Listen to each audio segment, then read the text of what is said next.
teman-teman semuanya, perkenalkan saya Angel Atanina Malau, saya dari program studi Teknologi Geomatika kelas 2B pagi. Nah, di sini saya akan mempresentasikan aplikasi GNSS di bidang kelautan dan perikanan.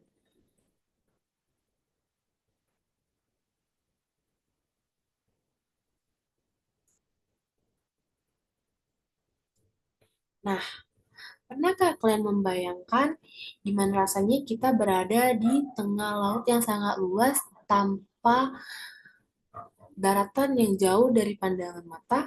Atau bagaimana nelayan dan kapal-kapal besar dapat tahu mereka kemana akan pergi, mereka bisa tahu untuk menentukan jalur pelayaran mereka juga?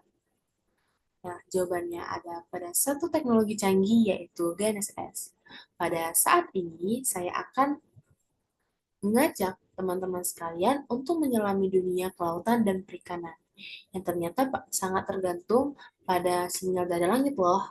Ya, satelit. Kita akan bahas bagaimana GNSS menjadi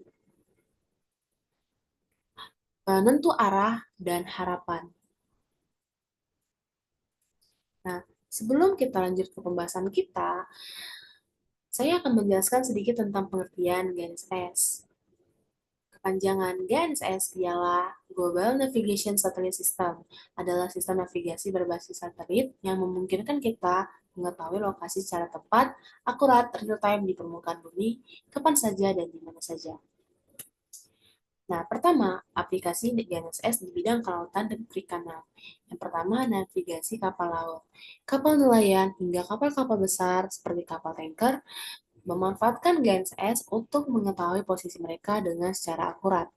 Yang kedua, pemetaan dasar laut atau hidrografi. GNSS digunakan dalam survei laut untuk memetakan bentuk dasar laut penting dalam pembangunan pelabuhan, kabel bawah laut, dan zona konservasi. Yang ketiga, pelacakan dan pemantauan kapal, yang bisa disebut dengan Vessel Monitoring System. Sistem pelacakan kapal berbasis GNSS dipakai pemerintahan untuk memantau aktivitas kapal menangkap ikan, agar tidak melanggar wilayah tangkap dan menjaga ekosistem laut. Yang keempat, penelitian dan konservasi laut. Peneliti menggunakan GNSS untuk mencatat pergerakan satwa laut, perubahan garis pantai, atau arus laut demi perlindungan laut Indonesia. Studi kasus lokal yang ada di Indonesia. Di Indonesia, sistem GNSS sudah diterapkan lewat program VMS, Vessel Monitoring System, dari Kementerian Kelautan dan Perikanan. Sistem ini melacak kapal-kapal di wilayah laut Indonesia, mencegah pencurian ikan oleh kapal asing, dan membantu menjaga kedaulatan laut kita. Selain itu, nelayan di wilayah Pantura Jawa juga memulai menggunakan aplikasi navigasi berbasis GNSS untuk mencari ikan agar lebih efisien. Nah, fungsi dan dampak positif dari aplikasi GNSS di bidang kelautan dan perikanan, yang pertama, kita jadi efisien. Waktu melaut itu jadi lebih singkat dan tidak memakan banyak bahan bakar. Yang kedua, keselamatan. Kapal lebih aman dari cuaca buruk atau tabrakan dengan kapal lainnya. Yang ketiga, keberlanjutan. Aktivitas ilegal bisa dicegah, jadi laut kita akan tetap lestari. Yang keempat, kebijakan berbasis data. Pemerintah bisa bikin regulasi perikanan yang lebih tepat. Selanjutnya, kita akan bahas beberapa tantangan penggunaan GNSS. Pertama, biaya GNSS masih tergolong sangat mahal untuk sebagian nelayan tradisional. Yang kedua, sinyal terganggu saat badai atau gangguan atmosfer. Yang ketiga, kurangnya perhatian dari kalangan kecil soal cara pakainya.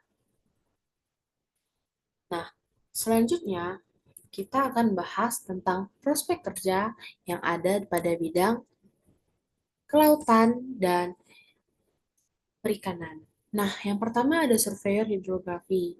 Surveyor hidrografi bertugas untuk memetakan dasar laut menggunakan aplikasi GNSS dan EcoSolder.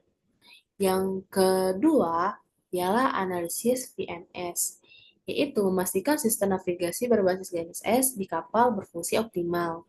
Yang ketiga, ada teknisi navigasi kapal. Nah, yang keempat, ada penelitian konservasi laut. Dan yang kelima ialah spesialis GIS kelautan. Kerjanya menganalisis data laut, data dan spasial untuk perencanaan wilayah pesisir. Nah, di zaman yang sangat modern seperti sekarang ini, nelayan bukan hanya butuh jala dan perahu untuk mereka pergi melaut, tapi juga ternyata membutuhkan sinyal satelit. GNSS menjadikan laut lebih dari sekedar tempat mencari ikan, tetapi juga lautan bisa menghasilkan data dan peluang. Jadi, kalau kalian tertarik dengan laut, teknologi, dan solusi cerdas untuk masa depan, bidang ini bisa jadi panggilan untuk hati kalian loh. Nah, kesimpulan yang kita dapat ambil dari materi kita saat ini, GNSS telah membawa perubahan besar dalam bidang kelautan dan perikanan, mulai dari navigasi, efisiensi, penangkapan ikan, hingga pelestarian laut. Meskipun ada beberapa tantangan seperti keterbatasan akses dan biaya, potensi GNSS di masa depan sangat besar jika didukung dengan inovasi dan edukasi. Dengan pemanfaatan GNSS secara optimal, Laut Indonesia bukan hanya menjadi sumber pangan, tapi juga masa depan ekonomi biru, yaitu blue economy, yang cerdas dan berkelanjutan. Nah, ini adalah daftar pustaka atau bisa disebut dengan sumber-sumber dari materi yang saya ambil pada presentasi pada hari ini.